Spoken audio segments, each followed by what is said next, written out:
For example,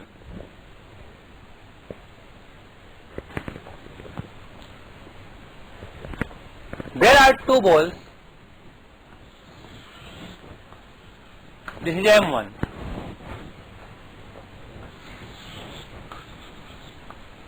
This is M2.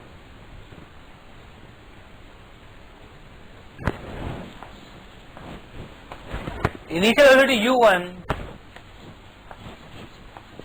और इसकी U2, ये आपस में टकराएंगे।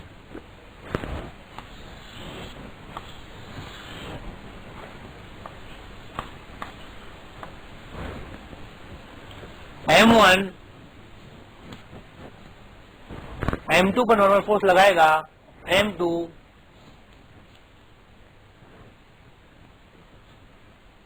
M1 पर नॉर्मल फोर्स लगाएगा।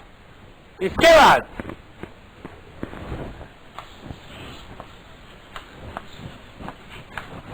M1 की वेलोसिटी V1 हो जाती है और M2 की V2।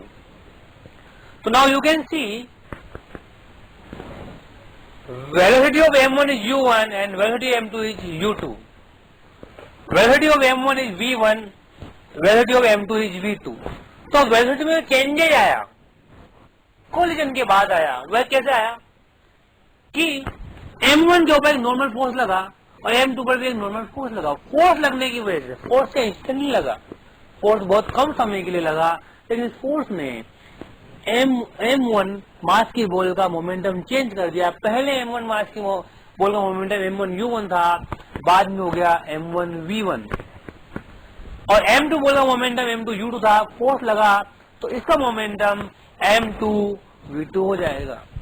लेकिन आप देख सकते हैं यहाँ पर net force on the system M1 M2 के ऊपर 0 है। So before momentum of the system or after momentum of the system must be same. Momentum same रहेगा पहले और बाद में। जो पहले का मोमेंटम होगा वह बाद वाले मोमेंटम के बराबर हो जाएगा। अब बात यहां आती है कि कोलिजन में क्या एनर्जी का कंजर्वेशन होगा या नहीं होगा। तो आप देख सकते हैं कि यहां पर यदि कांटेक्ट में जब दो बॉल आती है, इस समय यह बहुत कम समय के लिए डेल्टा टी टाइम के लिए कोलिजन इन दोनों के बीच में रहता है। यदि यहाँ पर एनर्जी का लॉस होगा तो एनर्जी कंजर्व नहीं होगी, और एनर्जी का लॉस नहीं होगा तो एनर्जी कंजर्व हो जाएगी। इसको हम थोड़ा सा आगे डिटेल में पढ़ेंगे कि कैसे एनर्जी का कंजर्वेशन होता है और किस तरह एनर्जी का कंजर्वेशन नहीं होगा। आप यहाँ देख सकते हैं कि जब दो बॉल टकराती है तो ये आपस में टकराने के बाद इन दोनों की वेलोसिटीज अलग अलग हो गई। अब बॉल क्या है, टकरा सकती है।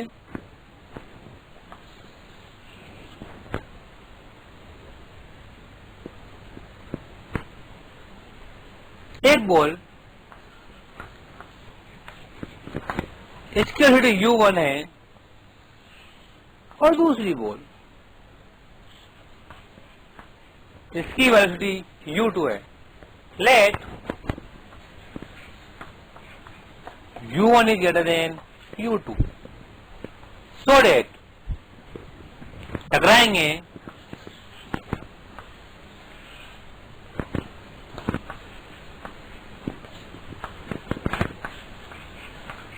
टकराने के बाद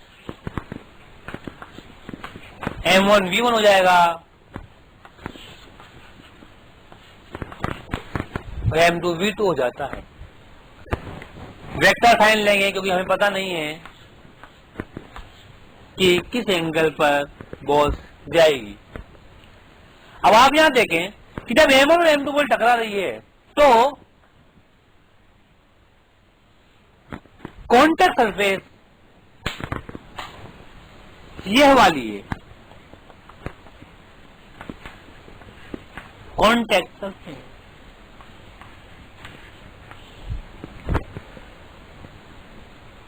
तो कॉन्टैक्ट सरफेस के एलोंग का नॉर्मल फोर्स लगेगा। M2 इस पर इधर लगाएगा और यह M1 M2 पर क्या इधर फोर्स लगा देगा। तो क्या along the normal की डायरेक्शन में वेलोसिटी इसका चेंज होगी। तो m1 की इनिशियल वेलोसिटी इस डायरेक्शन में थी, लेकिन m1 की जो वेलोसिटी चेंज होगी वह नॉर्मल की डायरेक्शन में होगी और m2 की वेलोसिटी भी नॉर्मल की डायरेक्शन में चेंज होगी। इस प्रकार इस डायरेक्शन में जो वेलोसिटी में चेंज होने वाला है, तो इस लाइन को बोलते हैं हम लोग लाइन ऑफ इम्पैक्ट। इस डायरेक्शन को बोलते हैं लाइन ऑफ इम्पैक्ट। तो कोलिजन को हमने दो भागों में बांटा है लाइन ऑफ इम्पैक्ट के अकॉर्डिंग।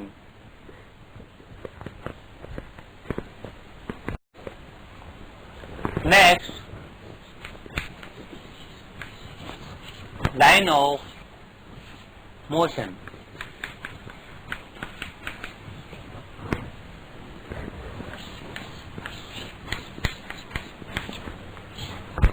लाइन ऑफ मोशन क्या होता है?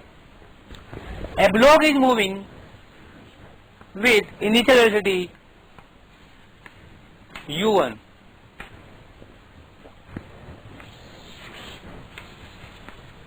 and another block is moving with initial velocity u2। तो जिस डायरेक्शन में ब्लॉक की इनिशियल वेलोसिटी होती है, this is the direction of motion कहलाता है।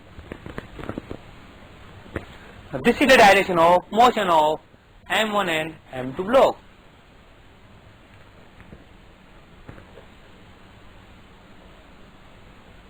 Let second line of impact.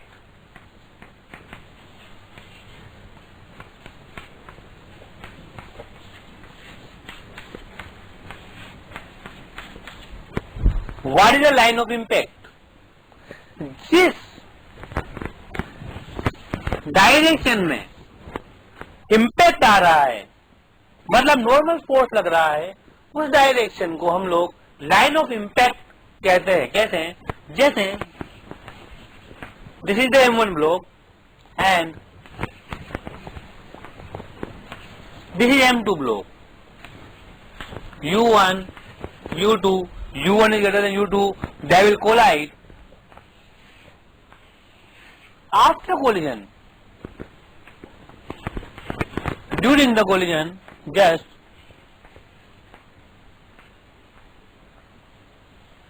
आप देख सकते हैं this is the line of, this is the contact surface.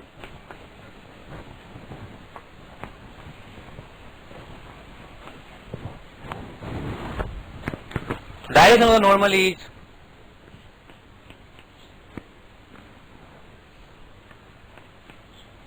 in this direction। तो इस डायरेक्शन में वेलोसिटी में चेंजेस आएंगे, इफेक्ट्स आएंगे, इसलिए बोलते हैं इस डायरेक्शन को line of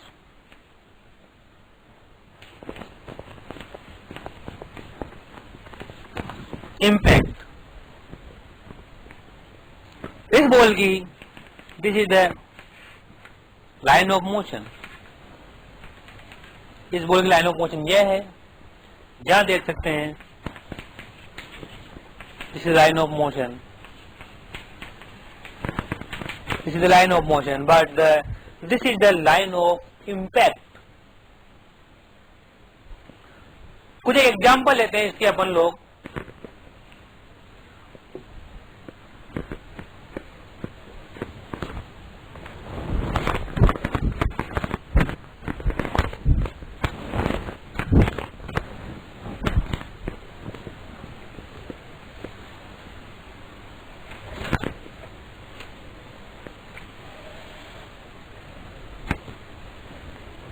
For example, first,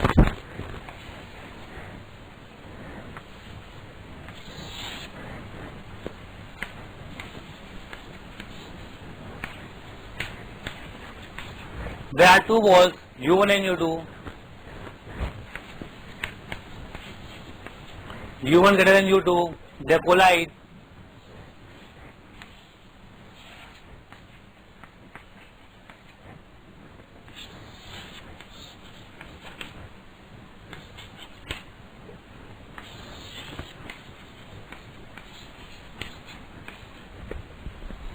V1 and V2। यहां पर आप देख सकते हैं कि line of motion is this,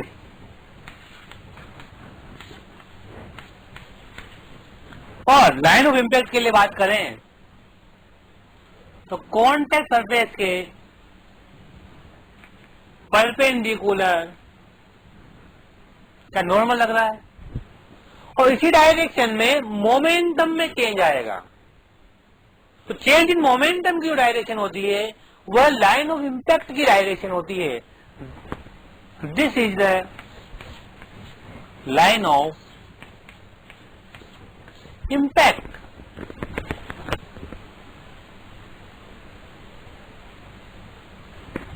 तो यहां पर लाइन ऑफ मोशन और line of impact and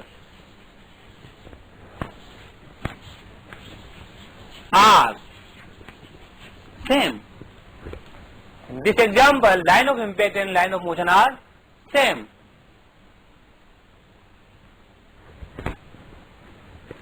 What is the line of motion?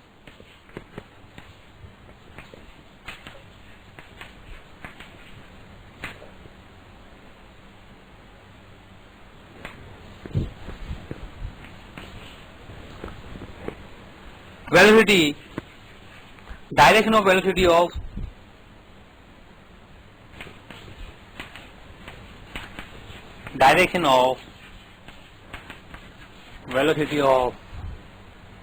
object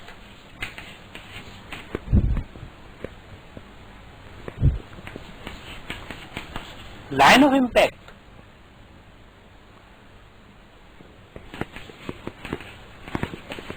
direction of change in momentum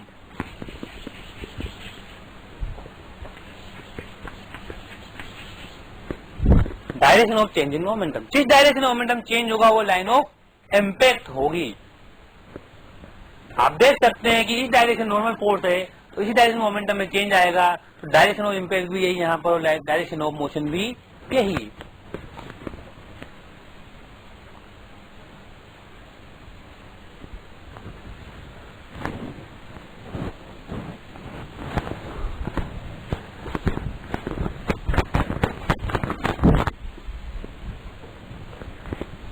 next example लेते हैं।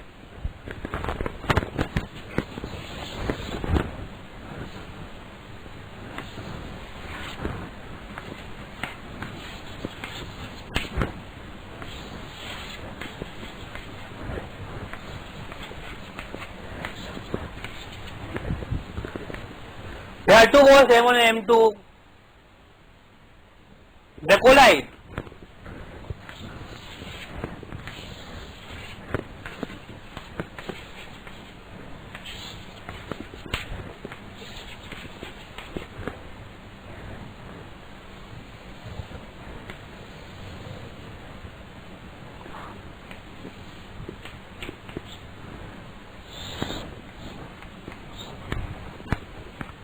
The normal force in perpendicular direction of the contact surface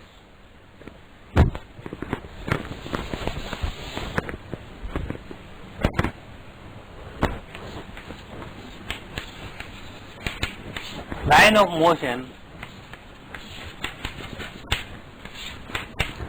motion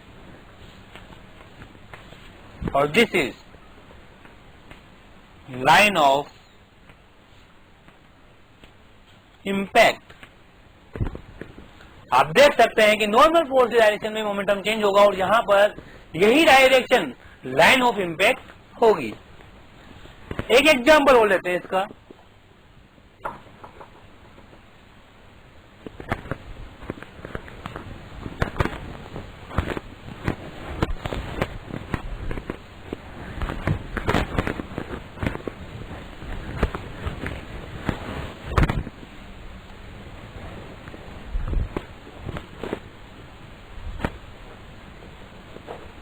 Third example, for line of impact and line of motion. because it is very important to find out the direction of impact and direction of motion. This is a wedge.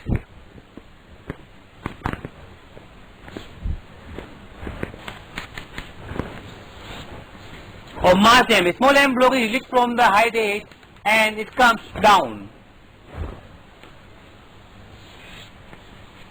And it strikes on wedge.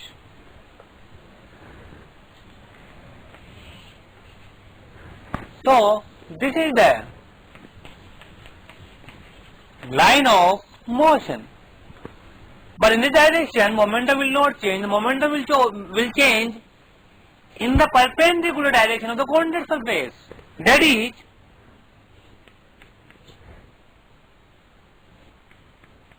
n. That is n. In the direction of contact surface. Sorry, in the direction of perpendicular contact surface. This line will be called line of impact. This line will be called the line of impact.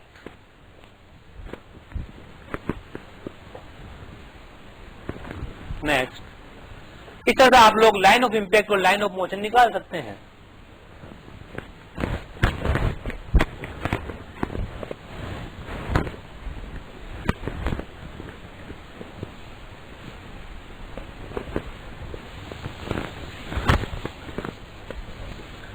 Now what happens during the collision?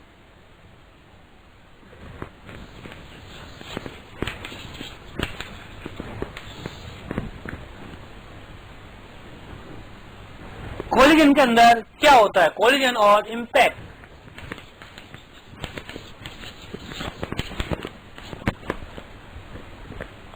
दो object जब आपस में collide कर रहे हैं तब उनके बीच में क्या क्या हो रहा है? उस समय जब ड्यूरेशन ऑफ कोलिजन के टाइम डेल्टा टी समय क्या हो रहा है उसके बारे में थोड़ा स्टडी करते हैं हम लोग. यहां पर let there are two balls M1 and M2. Initial velocity of M1 is U1 and M2 is U2.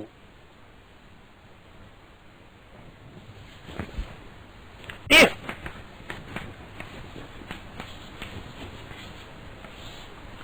U1 is greater than U2, then M1 will collide with M2.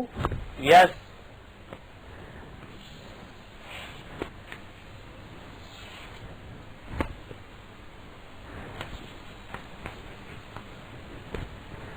आप देख सकते हैं कि ड्यूरिंग द कोलिजन क्या हो रहा है.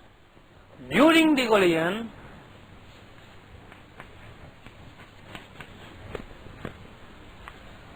M1 M2 के ऊपर एक नॉर्मल फोर्स लगा रहा है आगे की तरफ और M2 N1 के ऊपर एक नॉर्मल फोर्स लगा रहा है पीछे की तरफ. मतलब U1 मान लो V1 डैश हो जाता है और U2 मान लो V2 डैश हो जाता है.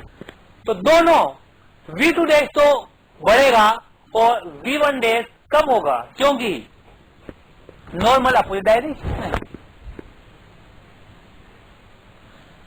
अब क्या होगा? कोलिजन के अंदर दोनों बॉल जो आपस में कांटेक्ट में है एक दूसरे को डिफॉर्म करेगी और शेप शायद कुछ इस तरह का हो जाए. अभी भी यहां पर एन लग रहा है और यहां पर एन लग रहा है. इस M1 की स्पीड और कम हो रही होगी, M2 की और ज्यादा हो रही होगी.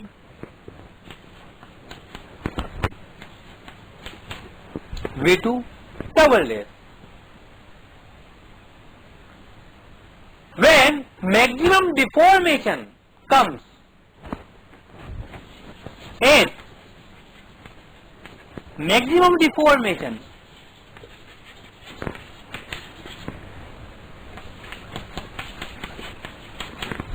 V1 dash is equal to V2 dash हो जाएगा. अब आप देख सकते हैं कि after this deformation v1 dash is equal to v2 double dash होने के बाद v2 की स्पीड बढ़ेगी और v1 की स्पीड कम होने लग जाएगी। थर्ड केस, व्हेन डिफॉर्मेशन वापस रिफॉर्म की ओर होता है, this is the maximum deformation when v1 double dash is equal to v2 double dash. क्या है बात समझ में आ रही है?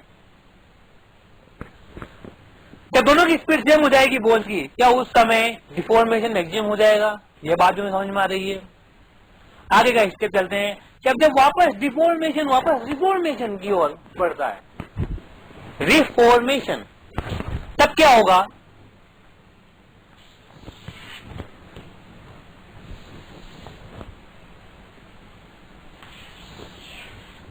लेट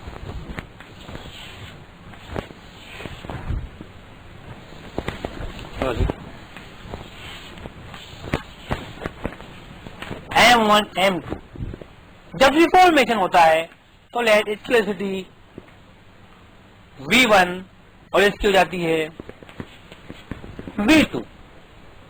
तो आप देख सकते हैं कि इस समय v1 when both again reform v1 is greater than v2। तो आप देख सकते हैं कि ड्यूरिंग द कोलिजन m1 की स्पीड घटेगी और m2 की बढ़ेगी।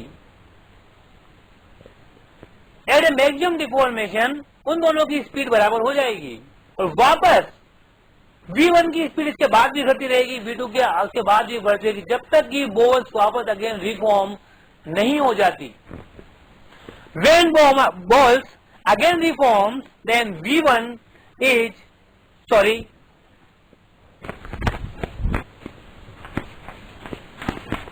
v2 is greater than v1 हो जाएगा और दोनों बॉल आपस में एक दूसरे से छूट जाएगी।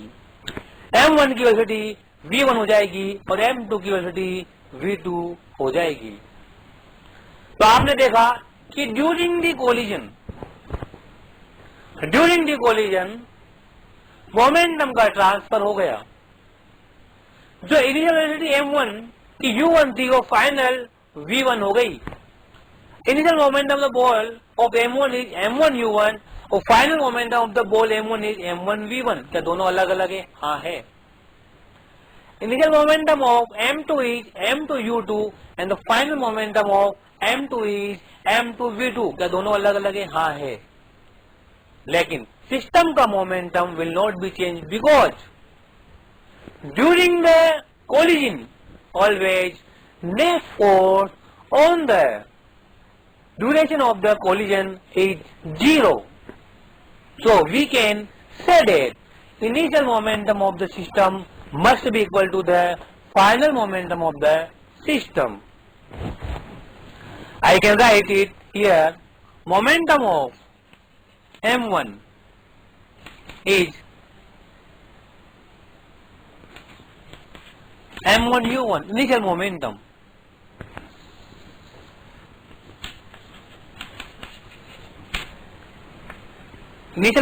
of m1 and m2, sorry ऐसा नहीं लिखें, P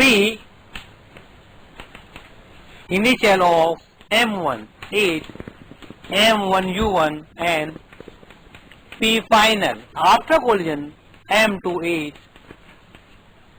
m1 v1। You can see here easily m1 is not equal to m1 v1, like that m2 u2 is not equal to m2 v2। इस प्रकार आप देख सकते हैं कि इंडिविजुअल बॉल्स का मोमेंटम कंजर्व नहीं रहेगा, बट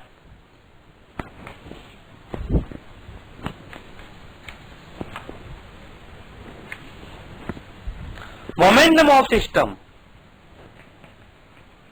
F net तो P initial of system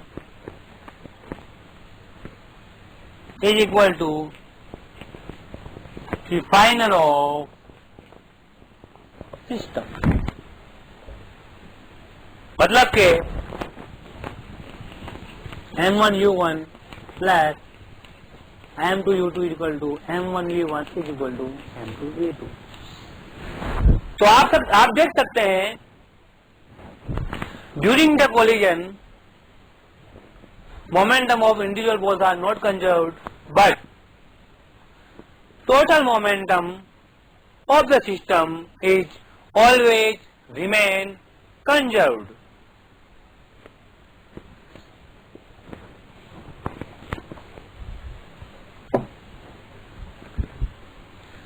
अब आप देख सकते हैं कि यहाँ पर बॉल जब डिफॉर्म होती है रिफॉर्म होती है तो डिफॉर्मेशन कितना होगा? क्या बॉल कंप्लीटली रिफॉर्म हो जाएगी? इसका मेजरमेंट कैसे करेंगे कि बॉल कंप्लीटली डिफॉर्म हो गई और फिर वापस कंप्लीटली रिफॉर्म हो जाती है? जैसे तो प्लास्टिक की बॉल, तो रबर की बॉल आपने आपस में टकराई, कोलिजन हुआ, थोड़ी सी रिफॉर्म हुई, वापस कंप्लीट रिफॉर्म हो जाती है। थोड़ी डिफॉर्म होने के बाद 100% रिफॉर्म हो जाती है। लेकिन दो आटे की बॉल, उनको आपने आपस में कोलिजन करवाया तो दे विल नॉट रिफॉर्म, और रिफॉर्म होने के बाद रिफॉर्म नहीं हो पाएगी। इस प्रकार आप देख सकते हैं कि रिफॉर्मेशन और डिफॉर्मेशन को किस तरह से मेजर किया जाएगा, इसे हमें निकालना होगा। इसके लिए हमने एक टर्म्स दिए जिसे कहते हैं coefficient of restitution to measure the reformation and deformation in bodies. What is the coefficient of restitution? उसे देखते हैं हम लोग अब।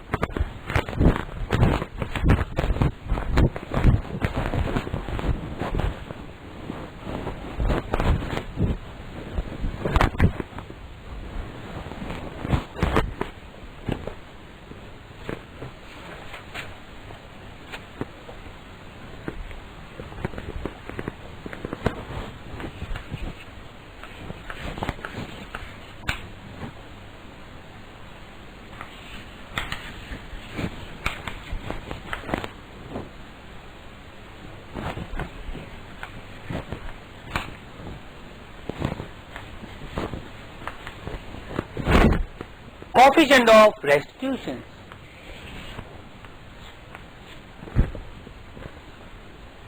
इसको ई से बताया जाता है। कितना डिफॉर्मेशन हुआ, कितना डिफॉर्मेशन होगा, हम इस ई से मेजर करेंगे। Late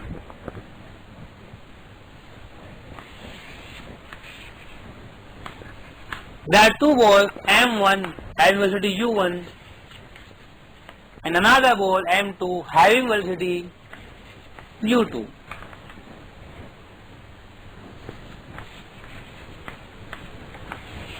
They will collide. After collision, deformation के बाद reformation. This is V1 and this is V2. You can see here U1 greater than U2, तभी कोलिजन पॉसिबल होगा, और यू कैन सी है V2 greater than V1। अब आप देख सकते हैं यहां पर कि लाइन ऑफ कोलिजन और line of impact are same here. So velocity of approach is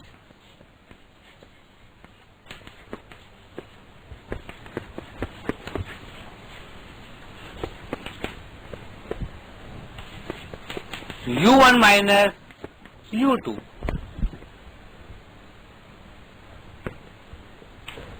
Velocity of separation is V2 minus V1.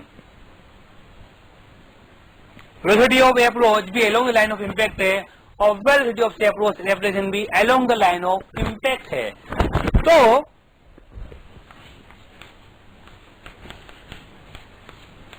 Line of impact और line of motion are same here. तो जो ई की definition दी जाती है, the E is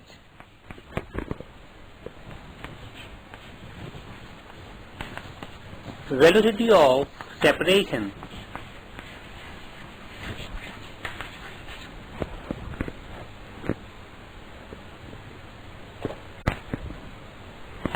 velocity of separation along the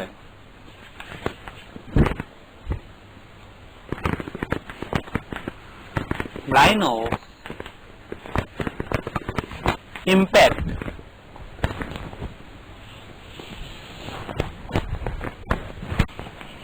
oblique velocity of approach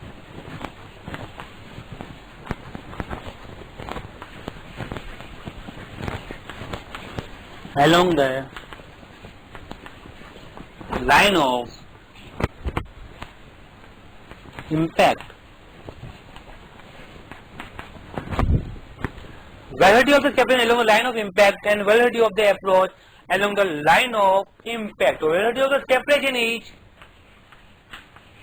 v2 minus v1 upon velocity of the approach along the line of impact is u2 minus q1 with vector sign, because in this example the line of impact and line of collisions are same, line of impact and line of motion are same, but in every example it is not right that line of motion and line of impact will be same.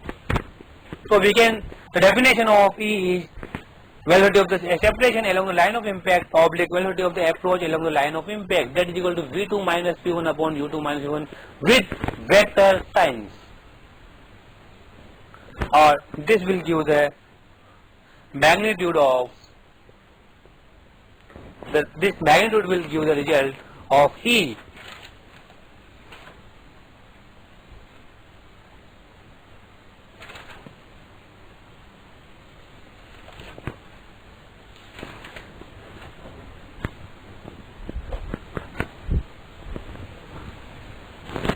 कुछ example लेके देखते हैं।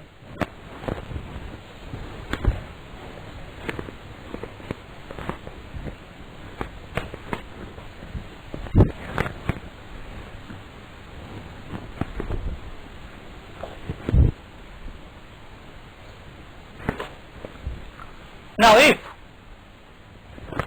value of E is 1,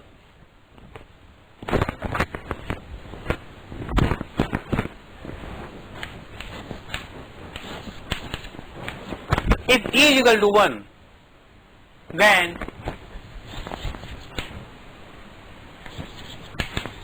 this type of collision is called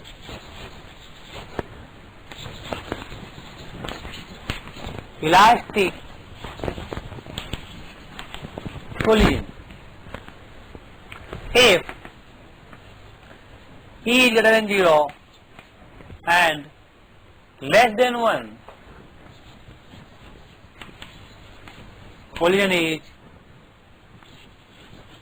called inelastic collision. If E is equal to 0,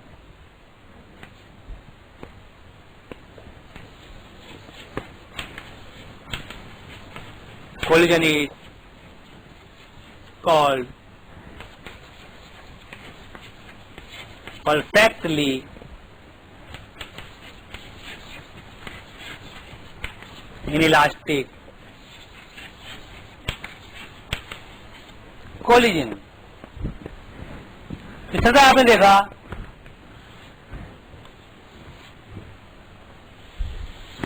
according to reformation means according to E, elastic collision, inelastic collision और perfectly inelastic collision, इसको हम आगे detail में पढ़ेंगे।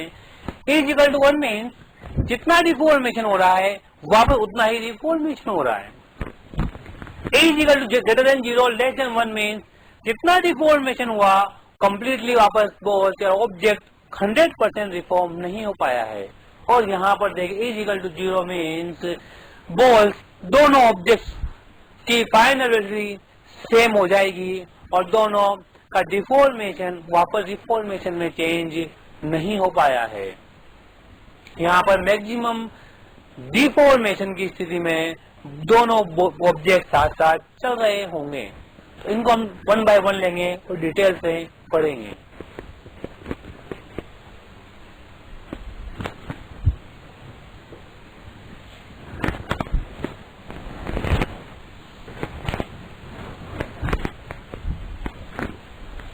An example for two collision जैसे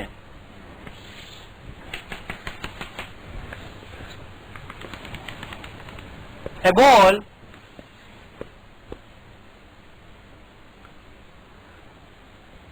released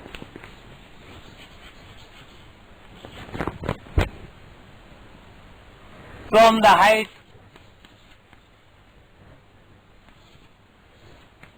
20 meter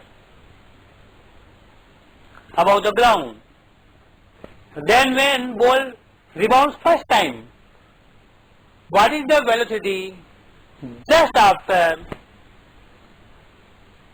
rebound the ball? क्या ball आपके ऊपर जाएगी? उस समय उसकी वेलोसिटी v डैश मान लें। If e is equal to 1,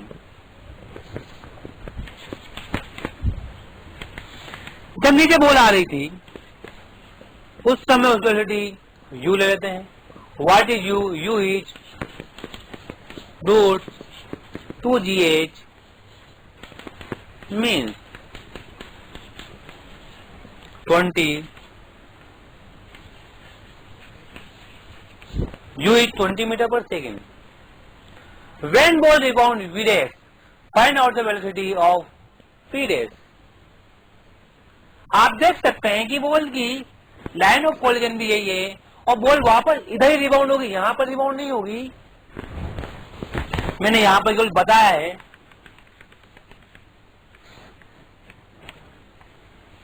ball वापस इधर रिबाउंड हो जाएगी। तो लाइन ऑफ इंपैक्ट और लाइन ऑफ कोलिजन यहां पर सेम है।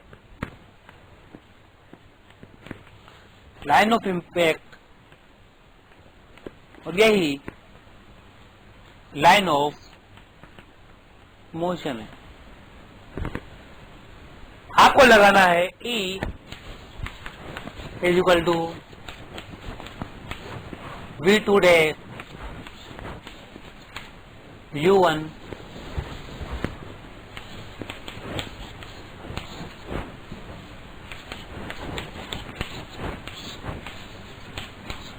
u1 minus u2।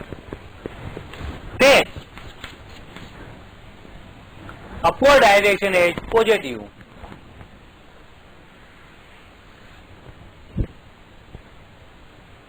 Then E is equal to what is the velocity of V2? V2 is ground मान लेते हैं और V1 बॉल मान लेते हैं। तो आप देख सकते हैं V2 0, U2 भी 0 for ground.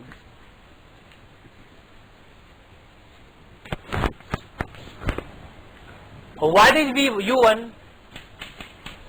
Minus of U J direction में है और V1 dash V1 is equal to V dash. Keep these values, then 0 minus V dash upon minus U minus 0, then you can say V dash is EU. What is V dash? 1 into 20 यानी 20 meter per second. इस प्रकार आप देख सकते हैं कि इस collision में जब बॉल नीचे आती है और वापस ऊपर अगर रिबाउंड हो जाती है तो velocity will not change, velocity will be same, that is the 20 meter per second when e is equal to 1। अब नेक्स्ट एग्जांपल लेते हैं जिसमें e की वैल्यू 1 ना होकर कुछ और हो जाती है, तब वेलोसिटी के ऊपर क्या इफेक्ट आएगा।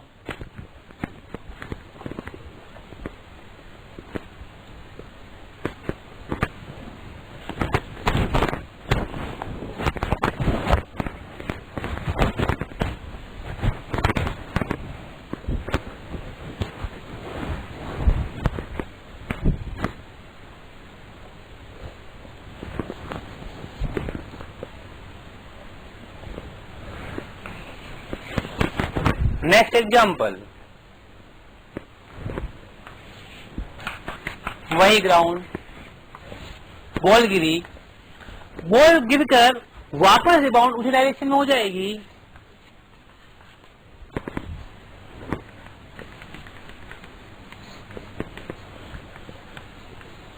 मान लो नीचे गिरते वक्त बॉल की वेलोसिटी u है और coefficient of rest distribution e है।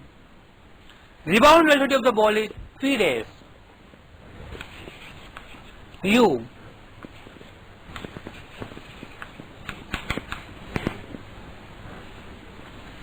velocity of ball before striking to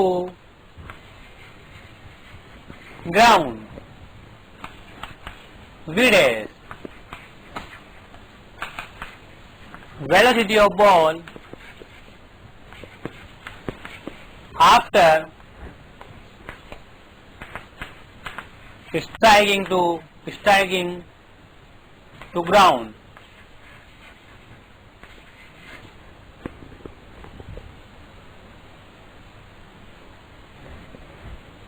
ground टकराने से पहले जब भी रुका हुआ था, टकराने के बाद भी रुका हुआ है, तो v2 is 0 and u2 is 0 is v2 minus v1 upon u1 minus u2। मैंने वेक्टर साइन हटाई क्योंकि एक ही डायरेक्शन में मुझे लेना है, जहां पर लाइन ऑफ इंपैक्ट और line of collision both are same. v2 0, v1 v dash and u1 is minus u and it's 0. You can say v dash is u। आप देख सकते हैं कि जब भी बॉल वापस स्ट्राइकिंग के बाद ऊपर जाएगी तो v dash equal to e u हो जाएगी। इट मीन्स कुछ वेलोसिटी उसकी कम हो जाएगी, टकराने के बाद उसकी वेलोसिटी कुछ कम हो जाएगी, मतलब कुछ उसकी एनर्जी का लॉस हो जाएगा। It means ball completely deform होने के बाद 100% रिफॉर्म नहीं हो पाएगी। Ball will not reform 100%।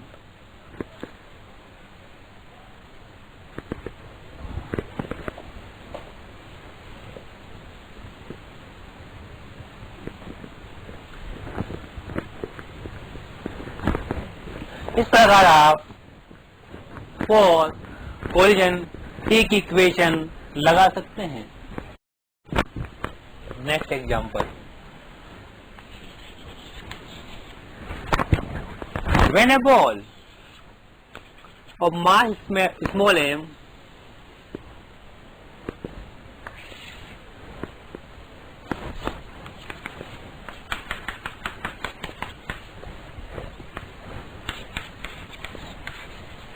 leaps from a height h, then after striking, before striking, its velocity is u, that is root gh. We all know very well. Time from to cover the edge displacement of the ball is t is equal to root 2h/g। अब जैसे ball यहाँ strike होगी तो क्या वापस ball ऊपर जाएगी, rebound होगी, फिर नीचे आएगी। If E is the coefficient of restitution, then ball rebound होगी, धीरे धीरे एनर्जी का लॉस होगा और फाइनली यह बॉल रुक जाएगी। तो मैं इस रिबाउंडिंग को ऐसे बनाता हूं,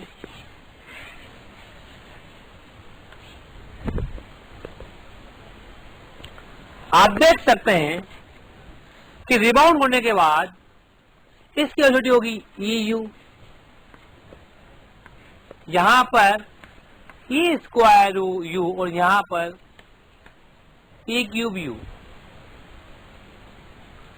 यहां से तक आने में टाइम t माना तो यहां से U, यहां से टॉप तक जाने में टाइम t1, वापस नीचे आने में टाइम t1, यहां से ऊपर जाने में टाइम t2, वापस नीचे आने में time t2। Then final time is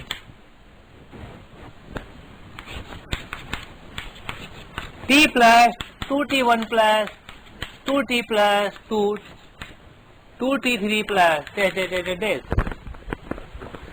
Then you can see the time of t1 is root 2h/g. What is the time t1? T1 is nothing but it is EU/g from the equation number first, equation of motion first. Like data E²U/g plus 2 E³U/g plus this.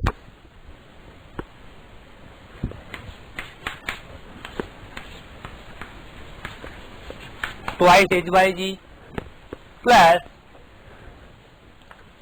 2e root 2 gh/g।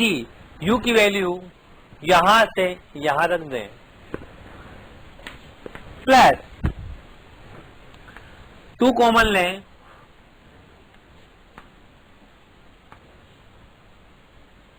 e common लें, E² common लें और एक u की value root 2 gh/g लिखें, plus देते चलने दें।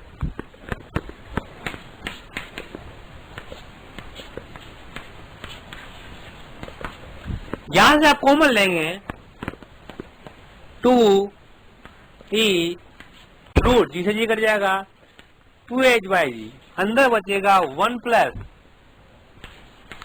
e plus E² plus dash. You can see here